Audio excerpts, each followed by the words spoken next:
preview Newcastle United away, which is always a difficult trip for Aston Villa. Before we do get into it, I just want to remind you, we do have an ongoing giveaway for your match tickets or a shirt of your choice. We do that every 500 subs, and we are getting close to the next giveaway, so make sure to smash that subscribe button. And because this is a big game for Aston Villa, a big game for Newcastle, make sure to smash that like button. We'll have a goal of 25 likes on the video. Let's get into it. Corey, how are you feeling ahead of the game? Yeah, I mean, listen, like you say, we've not got a good record at Newcastle. I think the last time we won there, I was four, and that was 20 odd years ago. So yeah, it's one of them really. It's never one you look forward to, but I'm weirdly optimistic. For some reason, I have a feeling with how injury struck we are and things like that. I just think it's typical Villa to go and do something. Yeah, but you say that, but they've got probably more injuries than us heading into the game. To be fair, they've got obviously the potential of Bruno Guimaraes, who's going to be missing the game. They've got obviously Tino Livramento, who will miss the game, and there is obviously a lot of other people that are missing the game. I'm just pulling up the potential lineups and whatnot. So yeah, Livramento, Jacob Murphy, Fabian Schär, and then also Bruno Guimaraes, who pulled up the other night in the game. I didn't watch the game. I just obviously am aware that he's potentially injured. Sorry, Eddie Howe did mention today though in his press conference that they'll give him every chance to try and play the weekend. Whether he does, I highly doubt it. Obviously, from our end, if you think about it, we're only really obviously Barkley, McGinn, John McGinn, sorry, Abubakar Kamara, but then obviously Allison as well. But you can't really class him at the moment because he hasn't really affected or impacted the squad, has he? So, but obviously Boubacar Kamara being the big one, but that kind of balances itself out for me if obviously Bruno Guimaraes is also injured. I think it's one of them, isn't it, as well? Like obviously when it comes down to it, they've probably got a better squad depth than us, I think it's fair to say. I think that's what sort of could be the talent difference in terms of obviously for us, we are down to sort of bare bones where we can't really turn to the bench and look at anyone and say that's going to be a player who's going to sort of get us a goal if we need it. Whereas obviously Newcastle have either Wisser or Voltemade on the bench.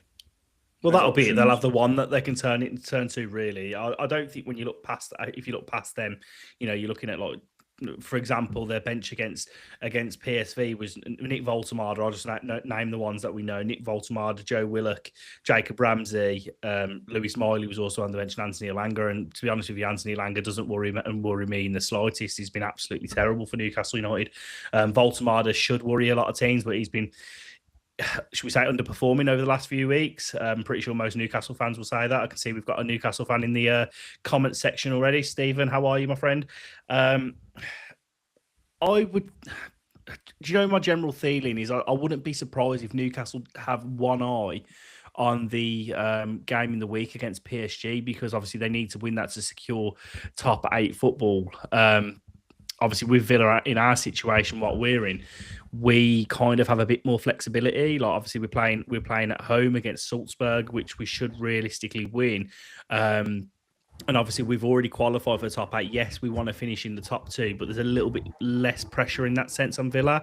Whereas, obviously, Newcastle getting a result in Paris would be absolutely massive for them. So it's like, do Newcastle have one eye on that game? That would be a thought process. Newcastle fans, if you are in the comment section, let me know what your thoughts are on that. Is that something that you think will come into play over the weekend? Either way, I think it's going to be a very tricky test for Villa.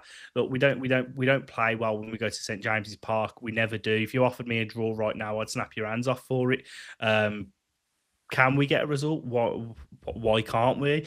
I've seen a lot of people completely writing us off. Like I watched, I don't know if you've seen Mark Goldbridge and Robbie do their prediction. Yes. Did you see the terminology and the wording that they used? Like, did you not watch the Fenerbahce game and how we played? Like, it was the Fenerbahce game for me. It was just like complete like siege mentality. Sorry, from Villa. Like, it was like we've got. I love it when you see that from Villa. Like, we're backed into a corner. Let's go for it. And that's what we've seen against Fenerbahce in a similar situation to now. And what I will say going into this game, and I've said this offline to a few people, I was a bit nervous heading into this game. I'm not going to lie, I was really nervous. But the minute that Anana stepped back on that pitch, and we've seen Anana back to fitness, having him next to Tielemans this weekend, or you know what, I'm going to throw one even out there actually.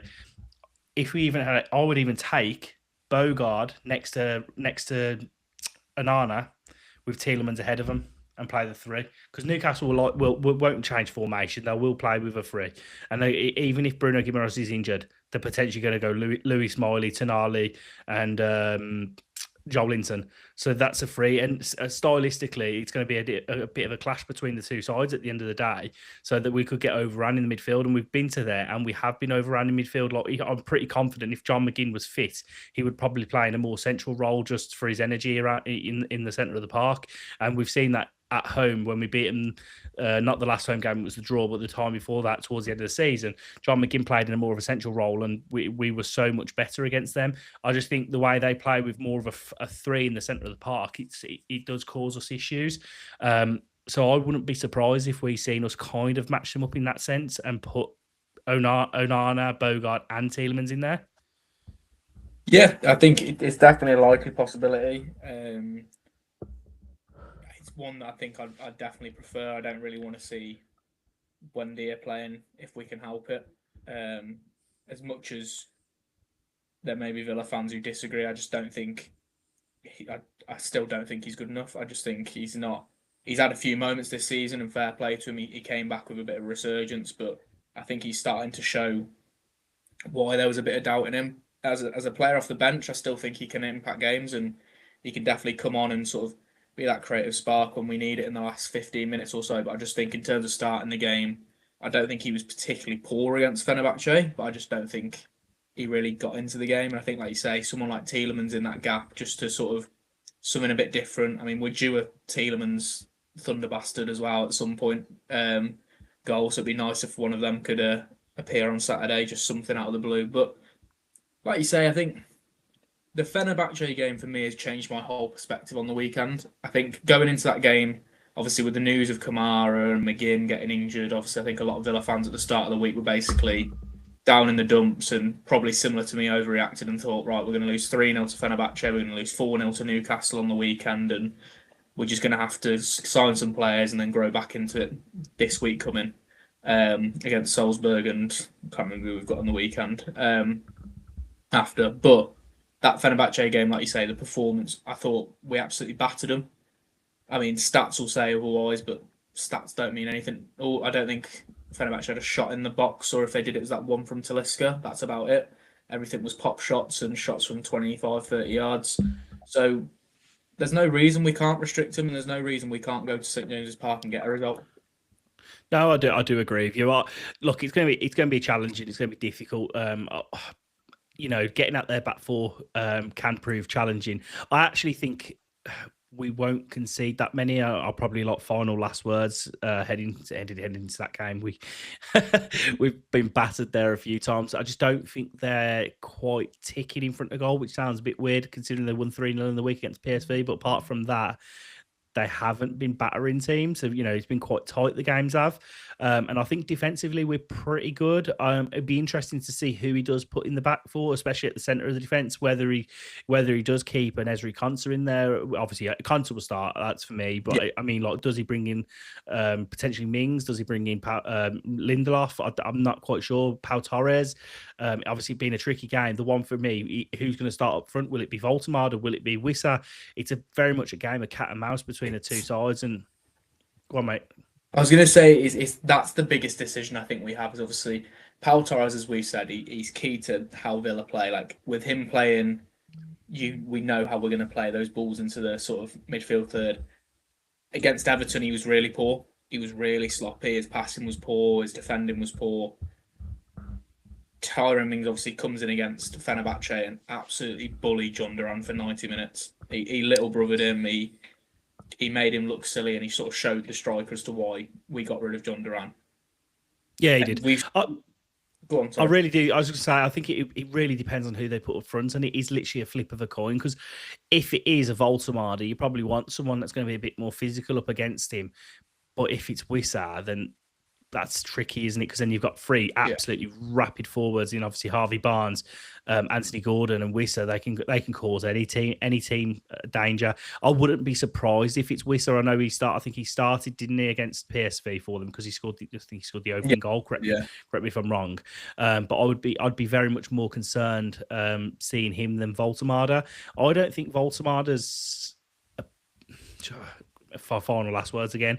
I don't think he's a fantastic goal scorer. I think he's a lovely footballer, very much good technical footballer, but I don't think he's a goal scorer who's going to hit you 25 plus goals a season. But he will link up play very well. He will get involved in the build up. He's very much that sort of footballer. If it is him, I'd want someone like a Tyrone Mings touch tight to him and kind of manhandle him a little bit. Yeah. Whereas if it's Wissa, who's probably best suited to counteract him? I don't know. I think Mings again. I don't know. I just think because I think for me, he's not slow, and the physicality side of it, he can just sort of bully Wissa off the ball. he can, but then wouldn't you want like to keep the ball and have ball retention? So surely, from that aspect, if we keep the ball away from home in a difficult place and not have someone like, look, I love Mings and I've done, obviously I've done content on him today. I'm a big Tyra Mings fan, but one of his big weaknesses is his distribution, and he's not as good as Pau Torres in terms of his distribution. And ultimately, if he dwindles on the ball, it could cause us more problems. Especially if you've seen, obviously you've got to have seen the goals that PSV conceded to Newcastle. It would mainly come from Newcastle United pressing, and if they press us as quickly as they did against PSV, that would concern me, having Tyrone Mings at centre half. I guess then you throw in that spanner of, does Victor Lindelof come in? That would concern me then again, because as much as I love Lindelof, he's a right-footed centre back on the left. Naturally that can cause issues if the ball's played to in a certain direction. You want to get it onto your more favoured foot. Well, that's where he's been playing. When he's been playing left centre half. No, he has, but as he played against any forward lines that pressed kind of the level of what Newcastle do, and with their front three. That would be just my argument on that case. The thing is, it's such a difficult one. Like, for me personally, the reason I'd edge it towards Mings, if I was to do it, is purely, me and you have spoken about this offline. I don't think we spoke about it on the podcast. Is obviously that Everton game was a game of mentality. We needed somebody in that game to take charge and say, we have to win this game and we're going to win this game. That would have been McGinn on the pitch. Yeah. Obviously, he got injured. Mings came in against Fenerbahce and did exactly that. He was like, lads, I'm going to do my part to stop John Duran even touching the ball, let alone getting a shot off. You lot need to do your job up there. And that's where he comes in as a leader. And I think that's where Pau Torres lacks. I don't think Cons is a natural leader. I think obviously he's sort of grown a bit in his leadership. That's why obviously he gets the captain's armband every now and then, but he's not a natural leader. Obviously Victor Lindelof is, Pau Torres isn't, Mings is.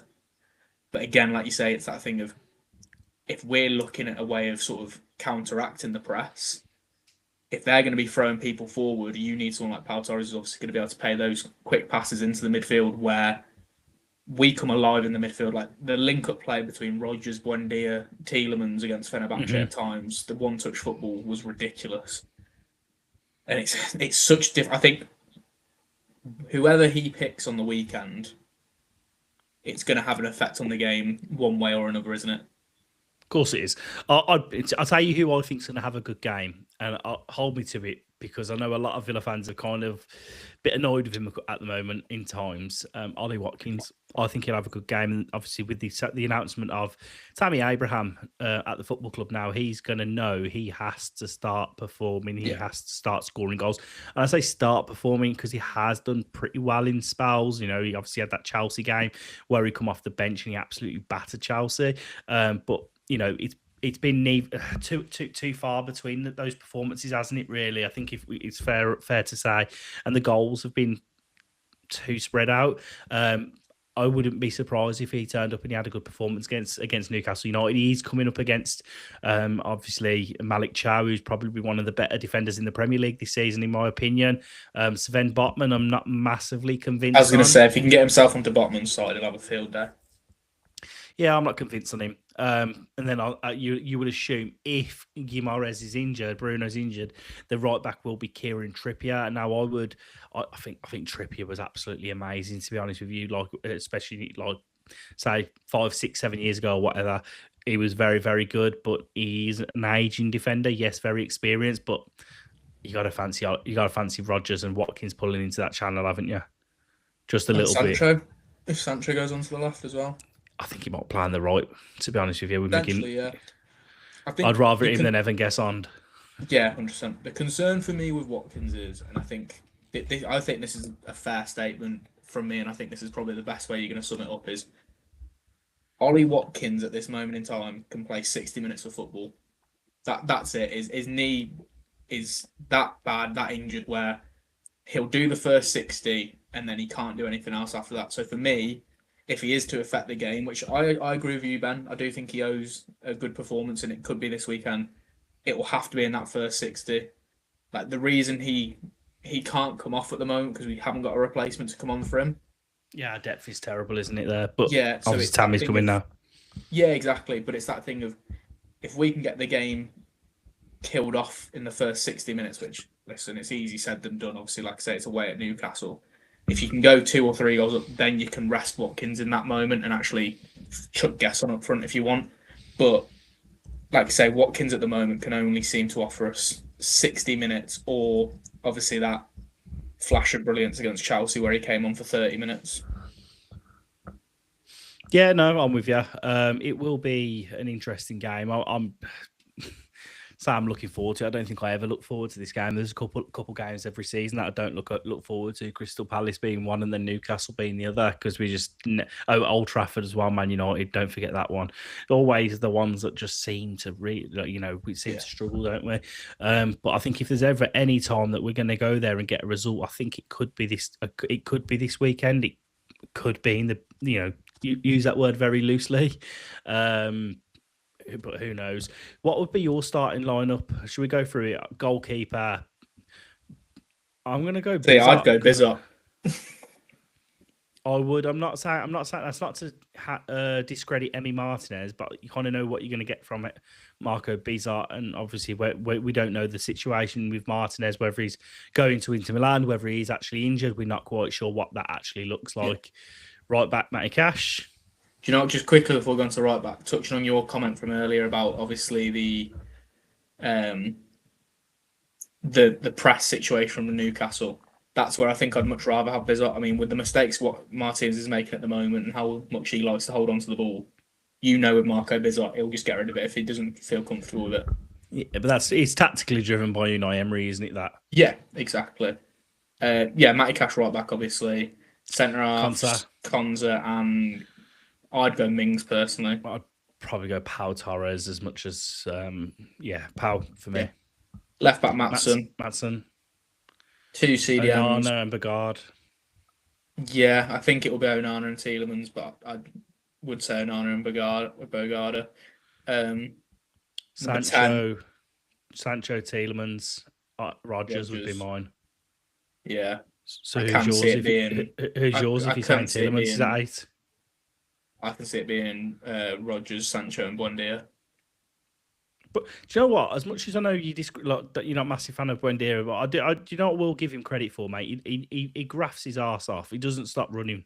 He does work hard for the football team, and I think that's what Unai Emery likes about him. His work ethic, and he has got a bit of quality there. Yeah, I mean, I don't want to sound too negative, but I think he has to do a lot of work because he's the one who gives the ball away. But I know what you mean. To be fair to him, he's not one of them. If he does give the ball away, he's going to sulk. He will throw himself into everything, and that's that little Argentinian sort of South American side of him, isn't it? Mm-hmm. And then obviously Watkins up front writes itself.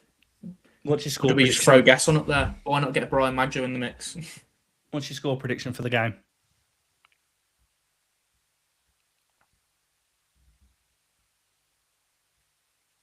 1-0 Villa. 1-1.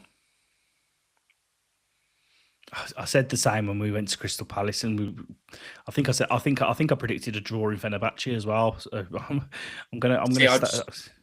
I refuse to pick us to lose, and I refuse to do a draw. So Well, we're not going to win every game. We're not, but you can believe, can't you? Of course, you can. Like I believe that we're going to win. There's the heart and head situation. Is it my heart says Villa 3-0, but my head says that's very unrealistic. My head says I would take a draw if you offered it me right now. It keeps them at bay, keeps them away from us, and ultimately, we don't lose. We don't lose there. So ultimately, it's not a bad result for me if we was to take away a 1-1 from there. Exactly that, mate. It's a difficult game, and any result's a positive result, obviously. Right, is there anything else you want to touch on, Cory, before we jump off? No, I think we've covered a lot. Right. Final one from me and Cory. If you are new to the channel and you have made it this far, make sure to smash that subscribe button. We do really appreciate all of your support. And as always, up the Villa. Up the Villa.